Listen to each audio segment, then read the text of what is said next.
राधे राधे दोस्तों, हरे कृष्णा। कैसे हो आप सब? उम्मीद करती हूँ अच्छे होगे, खुश होगे और बिल्कुल मज़े में होगे, आनंद में होगे। यहाँ पर ना मैंने 2-4 दिन से ना लेमन टी पी रही थी। तो लेमन जो है वो जो उसकी वो होती है ना, जूस निकालने के बाद में इसकी स्किन वो बची रह जाती है।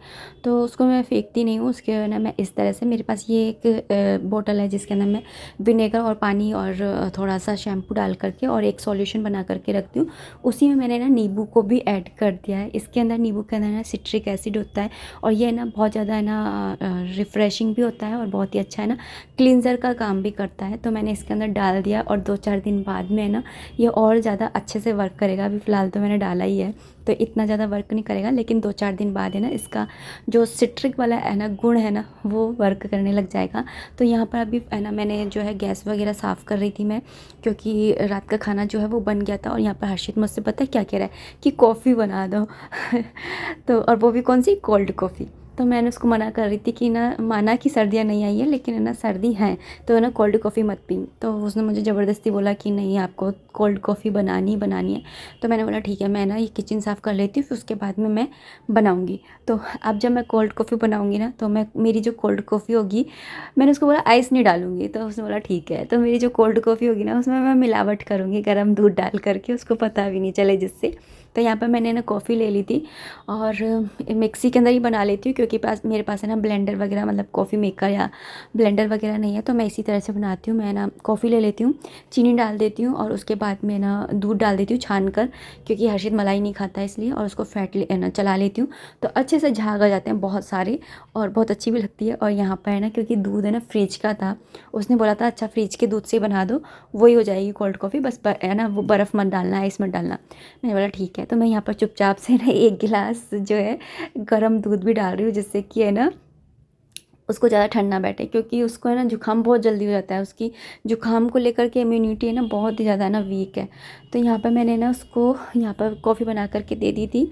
और उसके बाद में अभी जो है नेक्स्ट डे है और सुबह सुबह का ही टाइम है। मैं किचन में आई थी कि ना खाना बनाऊँगी कृषु के लिए भोग का।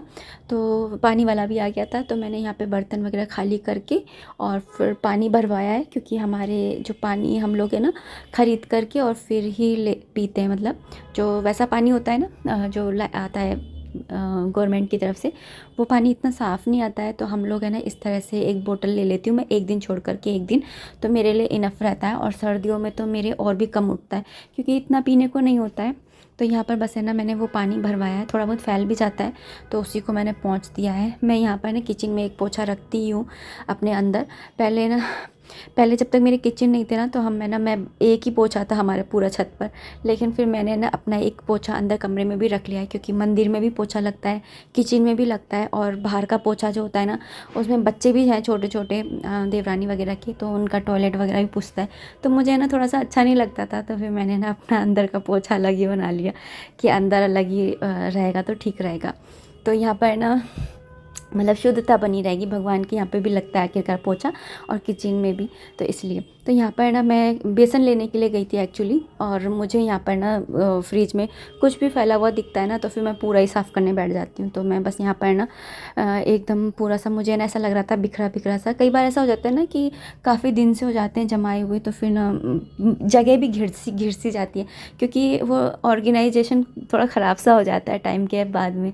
तो मैंने बस उनको ना ठीक से करके और फिर रख दिया है। और उसके बाद में मैं यहाँ पर बेसन ले लिया था, तो पकौड़ी भी बनाऊँगी और वो भी बनाऊँगी कढ़ी भी, तो दोनों को ही मैंने घोल लिया है। और यहाँ पे तवा भी चढ़ा दिया है, क्योंकि तवे पर ही मैं पकौड़ियाँ बना लूँगी। और यहाँ पर पहले मैं ना जो कढ़ी है उसे छोंक दे रही हूँ, क्योंकि तवा मेरा आयरन का है ना तो वो थोड़ा गर्म होने में टाइम लेता है। तो मैंने बिल्कुल स्लो करके उसे गर्म होने के लिए छोड़ दिया है। और यहाँ पर मैं जो है पहले कढ़ी छोंक दे रही हूँ। तो कढ़ी तो मैं कई बार आप लोगों को बता ही चुकी हूँ कि किस तरह से बनाती हूँ। सेम रहता है। कढ़ी की 2-3 चीज़ें हैं जो आपको फॉलो करनी चाहिए। एक तो ये, कढ़ी के अंदर दही जो है वो अच्छी क्वांटिटी में लीजिए, तो है ना कढ़ी बहुत अच्छी बनेगी। दूसरा, उसके अंदर मेथी दाना ज़रूर डालिए, लेकिन वो जलना नहीं चाहिए, इतना ध्यान रखिए। लास्ट में जब आप जो दूसरा छोंका लगाते हैं वो आप देसी घी का लगाइए, इतनी अच्छी कढ़ी बन करके तैयार होती है। यहाँ पर मैं ना वो ले रही हूँ पकोड़े। तो मैंने इसमें थोड़ा सा तेल मिला दिया था, जिससे कि जो पकोड़े हैं वो थोड़े से सॉफ्ट बने। कई बार ना मेरे पकोड़े टाइट हो जाते हैं, तो ये मुझे बोलते हैं कि इतने टाइट मत बनाया कर, इससे अच्छा तो डाला ही मत कर, वो डाल दिया कर बूंदी। तो फिर मैं ना कुछ करती रहती हूँ, मतलब डालती हूँ पकोड़े में, जैसे कि वो सॉफ्ट बने।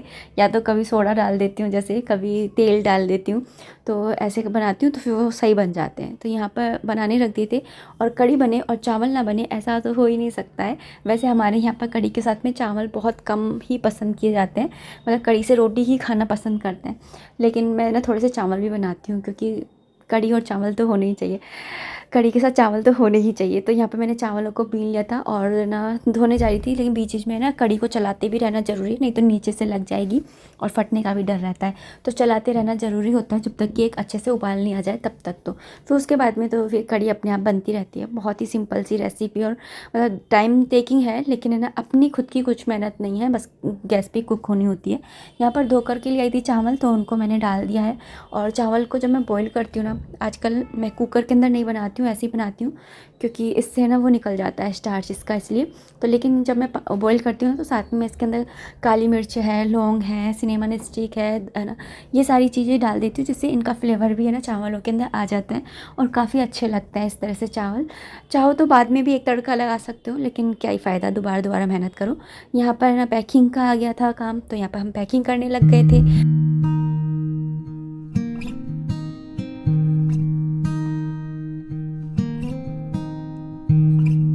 इतने दिन से सर्दियाँ ही नहीं पड़ रही थी, आज आगरा की ये पहली सर्दी है।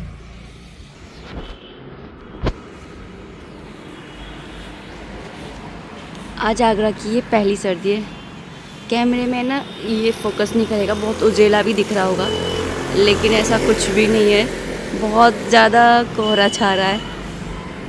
पर हाँ, इतना है कि बिना स्वेटर के भी आप रह सकते हो, क्योंकि काम करते रहते तो इतनी ठंड लगती नहीं है। अभी अभी जस्ट हर्षित स्कूल गया है। बनाई थी कढ़ी, तो कढ़ी बच गई थी तो उसको मैंने आटे में गूंथ लिया है। तो आज जो है नाश्ते के अंदर हम लोगों के रहेगा दही चीनी, और जो ये पराठे हैं ना बहुत टेस्टी लगते हैं दही चीनी के साथ में।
यहाँ मैं आपको दिखा रही हूँ कि मैशर और ये पराठे सेकने वाले में ना क्या अंतर है। एक्चुअली मेरे पास कमेंट आया था दोनों एक जैसे हैं, दोनों एक जैसे नहीं होते हैं।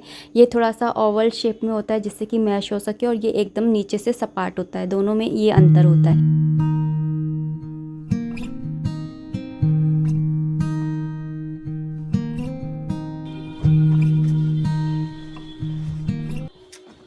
एक्चुअली मशीन लगाई थी तो कपड़े जो है वो सूख गए हैं, तो बस है ना उन्हीं को फोल्ड कर रही हूँ। मेरे पास है ना मशीन को लेकर के कमेंट आया था कि है ना आपने ये वाली मशीन क्यों ले ली। मैं तो खुद परेशान होकर के है ना सेमी ऑटोमेटिक लिया है।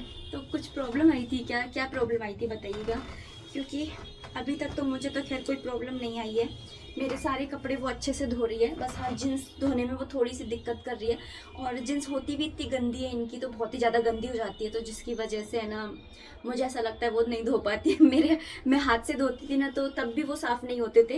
इतना रिगड़ती थी कि ऐसा लगता था कि कहीं फटी नहीं जाए, क्योंकि इनके कपड़े है ना जीन्स कुछ ज़्यादा ही गंदी हो जाती है, तो इसलिए मैंने ज़्यादा ध्यान नहीं करा। बाकी तो वो सारे कपड़े वगैरह जो है वो अच्छे से ही धो रही है अभी तक। तो आगे कुछ प्रॉब्लम आई थी क्या बताइएगा। और बाकी तो है ना उसके अंदर ऑटोमेटिक है, तो फिर जैसा प्रोग्राम आप है ना सेट करते हो उसके अकॉर्डिंग है ना वो करती है काम। और मुझे तो इस मशीन में सबसे अच्छी बात ये लगी कि पानी के हाथ तक नहीं लगाना पड़ता है।